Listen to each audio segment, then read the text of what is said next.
Kia ora. Ko te manu kei ana te miro no nā te ngahi. Ko te manu kei ana te mātauranga no nā te ao. Tēnā koe te whare tēnei. Tēnā koe te papai tākoto nei, kei te hunga mate. Kei te mihi, kei te mihi, kei te mihi. Ko viti toku maunga. Ko koro toku moana. Ko ealo ni reina numi toku ata. Ko ana rua toku tipuna. Ko tipene tapu toku whare karakia. Ko Malcolm ana rua toku ingoa. Tēnā koutou, tēnā koutou, tēnā tātou katoa. Kia ora. Malo lelei. Whakalawhalai atu. Kia ora ana, talohani, namaste ni haoma. O te whātalofa atu, le paia, ma le mamalu, ua mawhai ona o ai mai, ele ne yasu. Malo lava ni awhiwhi o mai. Malo le suifua mau me le langi o mai. Kindo ba kike ni satu kona dami satu le muni vali sini kua, bina sa vali le numi ava mai. Ni sambulo vinaka, mata vinaka mai. Warmest of the Pasifika greetings to you all. But before I start my talanoa, I would like you to be part of my story. Meaning that when I say yes, yes, please repeat after me. Yes, yes? Yes, yes. Come on, we are louder than that. Let's go. Yes, yes? Yes, yes. Yes, yes? Yes, yes. Yes, yes? Yes, yes. Believing is power. Believing have power. Believing, my brothers, can be your power to change someone's life. To change your life. Making this nation an even better nation to live in simply by believing. Therefore, my fellow brothers and sisters, let believing in ourselves, in others, and most importantly, to the one that created us, be our ultimate goal. Yes, yes. Yes, yes. Yes, yes. Yes, yes.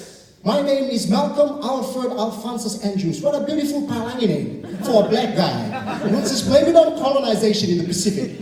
You see, I'm currently celebrating my 10th anniversary living in this beautiful country, the land of the long white clouds, Aotearoa, New Zealand. But my journey began so many years ago in the most beautiful country in the Pacific. And I know you'll agree with me, Fiji. I come from a small town called Levuka. Levuka is known to be the first or golden capital of Fiji. And if you don't know, it is the only place in the Pacific where time don't exist, like literally. I was humbly raised by my grandparents because my mother and father thought that they were too cool for each other. So my grandparents said, I'll take him in. Every morning, especially Monday mornings, every morning, my grandfather used to wake me up and tell me to be excited, go to school, learn something new, because if I do, I will become successful. And one day move to New Zealand and live there. You see, out of all the countries in the world, even all the towns in Fiji, my grandfather chose New Zealand. The one gift that my grandparents gave me was that they believed in me. You see, no matter how long I've lived in this beautiful country, I still don't understand Kiwis, particularly Kiwi women. You see, the other day I had run away from home, from all the washing, all the dishes and all the chores. So I went and wasted some time at the Manukau Mall. Walking past one of those shops, I saw a beautiful Kiwi woman who was staring angrily at a mirror. You know, being a good citizen like all Pacific Islanders are, I walked in and said, "Excuse me, ma'am, is everything okay?" She said, "What do you mean? Are you blind? Can't you see? I am looking at a fat mirror." I said, "What do you mean the mirror is fat?" She said, "This mirror makes me look fatter than I really am. Please tell me, what do you think? Please be honest." I said, "Well, I think my eyes have the same problem." Oh, guys, come on, I wasn't mocking her. Relax, I wasn't mocking her. It is a cultural misunderstanding. I'm from Fiji, and where I come from, if you see someone that's overweight, we don't tell them go on a diet. But rather, "Hey, where do you buy your food from? Oh, can I follow you home? I need to be eating exactly what you're eating. Look at me, I'm so skinny. If I go to Fiji right now, my family will think I'm sick." You see, it is a cultural misunderstanding, and the same goes with life, my fellow brothers. You know, sometimes when we've made up our mind, our goal to pursue something, pursue our passion, there will be people sitting on the sideline telling us that, "Are you blind? Are you stupid? It is impossible. It cannot be done." But like what our minister have said, if you believe in something, go for it. No one can ever take anything away from you, that belief that honor, that manna within you, unless and until you present it to them on a silver platter. Yes, yes? Yes, yes. Yes, yes? Yes, yes. Not bad for a 4, babe. Please raise your hand if you believe that smoking kills. Wow. Put your hands down. Did you know that the leading cause of lung cancer is not actually a cigarette? It is your DNA. You can smoke for over 10 years and nothing will ever happen to you. Maybe changing your breath. That's why you have a gold tooth. And I'm sure my Tongan brothers and sisters will agree with me on that. You see, I use these arguments, even though I just made them up. At one of my presentations, when I was a student at the university, after my presentation, a young man came up to me and asked me if I could email my findings to him. I said, what do you mean? These are my findings. He said, my father doesn't know that I'm smoking. I can so use your findings to convince him that smoking don't kill. I think he was half Samoan, half Fijian. But you see, words, when articulated and said in a certain way, can be the difference between someone believing, accepting, or denying your message. Words are powerful. Words can mean life. It can also mean death. Yes, yes? Yes, yes. Yes, yes? Yes, yes. Yes, yes? Yes, yes. You see, many times, when the going is cool, when the moana is calm, when you feel like you're on top of the world, you make a promise. I will do this. I believe I can. Mom, Dad, trust me, I've got this. But when the going gets tough, when the moana becomes rough, when you start hitting brick walls, you give up. You throw in the towel saying, I can't do this anymore. The pressure is too great. The power is too much for me. I can't handle it. Then we start making excuses. You know, I'm sorry, but I gotta be real here. We're living in a world that is full of excuses. You know, I can't do this because mom don't support me. I can never achieve anything in life because dad was never there. I come from a very poor family. All I've been exposed to is domestic violence. No one has ever achieved, so why should I? Questions that we ask ourselves. I'd rather be a gang than be a CEO. I'd rather be a bum, excuse my language, than someone standing for our people. We blame others for the things that we cannot achieve. I'm not telling you today for you to stop blaming, but I'm here to tell you we need to blame confidently, blame effectively. Meaning that my grandparents gave me high names every time. I blame my grandparents for the man that I am today. I blame them for me showing love to others. I blame my grandparents for me having the passion to stand up for those who are marginalized, to stand up for those who are voiceless. If we are to blame, my fellow brothers, we are to blame effectively. Quit making excuses. Nobody promised that this life will be an easy one. It's not a walk in the park. But if you're strong in your minds, if you're strong in your determination, one of these days your reward will come up to you.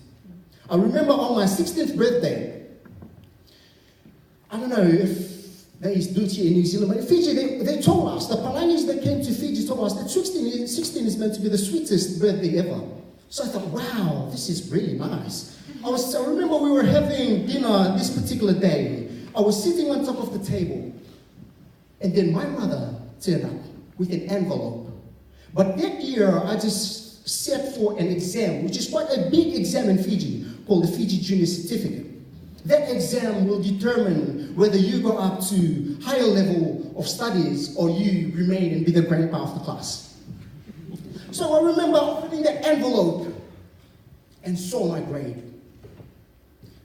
Before I opened that envelope, all the thoughts came to my mind. That year, I sacrificed so much.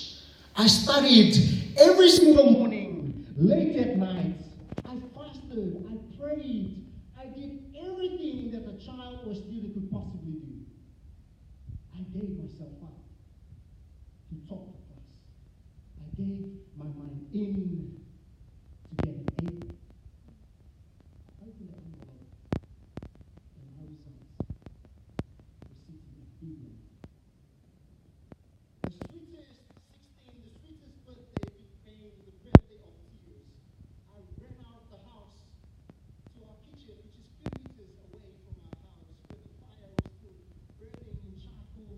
You're crying, my eyes are pushing, Lord. Why? I did everything that you asked me to do, Lord. I sacrificed. I fasted. I studied. Attended Saturday classes. I had no life for 1 year, Lord, only to get a B grade. This is not enough. It's not good enough. I was crying and I made up my mind that I will quit. A few moments later, my grandmother came up to me and said, "Son, what's the problem? What happened?" I said, "Grandma, before you even say something, you saw how much I struggled. You saw all the sacrifices I did only to get a B grade. Grandma, this is it." She said, "What do you mean this is it?"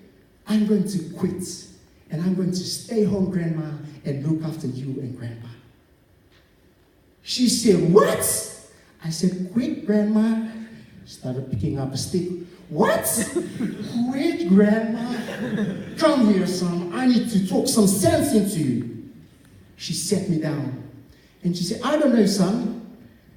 You may be 16 and you don't understand any of this, but you come from a long line of winners." Yes, yes. Yes, yes. She said, "Winners never quit and quitters never win." I want you to repeat after me. Winners never quit, quitters never win. Let's go. Winners never quit, quitters never win. She said, "Son, your grandparents, your great-great-grandparents were stolen from the Solomon Islands to be slaves in Fiji. They were working in cotton and sugar farming. They built all the roads in Fiji. They worked from sun up to sundown with blistering hands and blistering toes, whips across their back. The one thing your great-grandparents did not do was that they didn't quit. They didn't give up. They didn't pass down those stories of pain that they encountered, but they passed down stories of resilience, stories of belief. That's where you come from, son. So if you're telling me now that you have an option to quit, then I'm telling you, I'm removing that option off your table. Now get your buttocks in a nicer way. Go back to school while I continue the prayer I've always prayed. Lord, thank you for blessing my son with wisdom, knowledge, and understanding. Lord, thank you for blessing my son with victory." A few months later, I was a junior prefect in our school. A couple of months after that, I became the deputy head boy of our school. 2 weeks later, God blessed me to attend the most amazing school in New Zealand, Wesley College. It is only through believing. I had the option of quitting. If I'd quit at that time, I would have never been standing here today. Quitters never win, winners never quit. Yes, yes? Yes, yes. Yes, yes? Yes, yes? You see, when I remember when I was year 13, I ran away from school. Because at school, people talk about Rainbow's End. And I thought, what's Rainbow's End? Gotta go check it out one day. So I got the bus from Pukekohe to Manukau. Walked into Rainbow's End and I saw the most amazing ride, which is a roller coaster. Only watched it in movies and all that, so I thought, I'll decide, I'll go. Went all the way in front. And there was a little girl that was sitting there in front.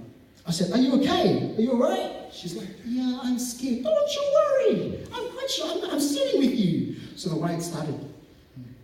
Going up was like, oh my gosh, is that all?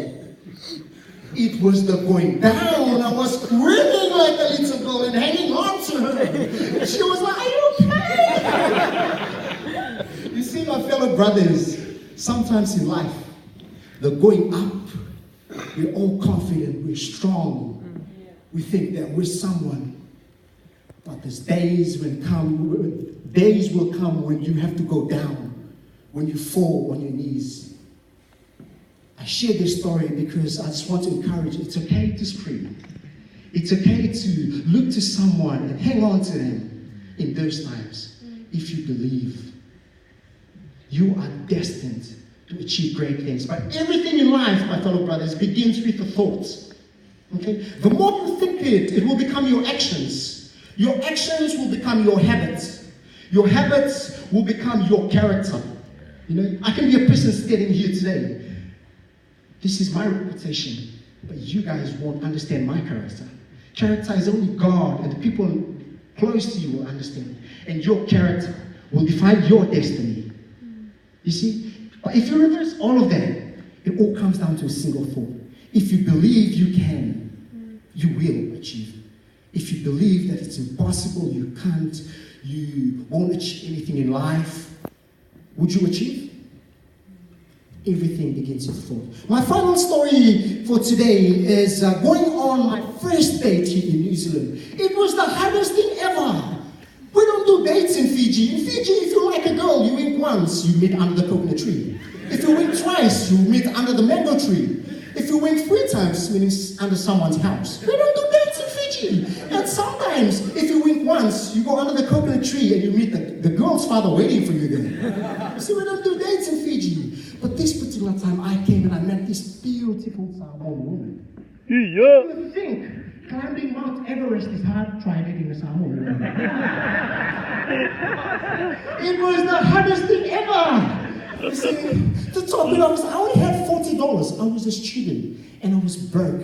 I didn't have any car. So I took her on a bus, catch the train, and another bus to town. I was broke as. But I knew it was an opportunity for me to challenge myself. At our dinner table, I was so shy. I couldn't even put words together to start a conversation. My hands were down the whole time. And I was hoping she didn't order anything way past $40. She asked me, "What are you eating?" I said, "Oh, I'm fasting." "Well, you eat and I'll be here. Don't you worry. My presence, okay? My presence is enough for you." After our dinner, she looked me in the eye and said, "Malcolm, it's okay." When I was about 12, 13 years old, my father took me on a date in Sam.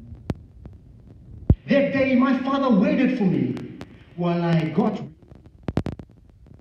spent almost 2 hours getting ready, but my father was patient, reading his newspaper. We got into the car, went to the cafe. My father was sitting there listening while I shared my dry jokes. My father made me feel so special. My father made me feel loved. I felt like I was king. On our way home, my father told me, "My beloved daughter, I just showed you how you get to be treated. But how you choose to be treated is totally up to you." My fellow brothers, believing in yourself, believing in others, believing in your dream, despite all the struggles you face in life. When you believe, you're showing others how they get to be treated. But how they choose to be treated is totally up to them. I'll finish off with a spoken word called Hands. And this is inspired by my grandmother. You see, my grandmother taught me to always love my hands. Because one day I will realize just how much they mean to me. She's no one in my family always screaming, "Wash your hands before you eat." If only those nails were trimmed. You see, my grandmother believes that hands are special. Wrist, palm, fingers, thumb, hands vary in size. The way they look, the way they smell, maybe sometimes, the way they taste when you lick them after eating fish and chips, the way they feel when you touch the skin of another human being, it carries messages telling others that them has a crush on me. Truly, it cannot be denied. It is such a precious gift. You see, hand command authority. When a mother does this to her son, there is no room for what, how, vitamins, drop everything, rush over to mom. He has the ability to build a castle within a hut and the strength to destroy with a single touch, to say hello, goodbye, hurt or heal. Inside the classroom, please raise your hand for permission to speak. You see, fortune tellers read palms to tell of the future, yet somehow the lines on mine speaks of my past. When I was down, a hand reached out to pick me up. They have guided me from my days of young. The first day I held a pen, to the nights of stressing over an assignment. I started this evening, due tomorrow morning. Blessed with the ability to unlock new doors, picking and throwing clothes on the floor. My hands are always working. Only an ordinary part of the body accomplishing extraordinary things. You see, when you entered this party today, you used your hand to welcome another, sharing your space, and maybe your manner, your fingerprints will jump into the hands of that sister, that brother, and somehow within minutes, your prints don't belong to you alone. You will realize that the more you give away, the more you will receive. You will one day heal the lives you've never met. The pains you did not cause, souls that were lost. Your hands have the ability to put together broken pieces, weaving of stories from past to present. And one day, when life gets harder, my fellow brothers, one day, when life gets harder, you will learn that you can always love your hands, because your hands have the ability to change this world. Believing have power. Believing is power. Believing can be your power to change someone's life, to change your life, making this nation and even that nation to live in.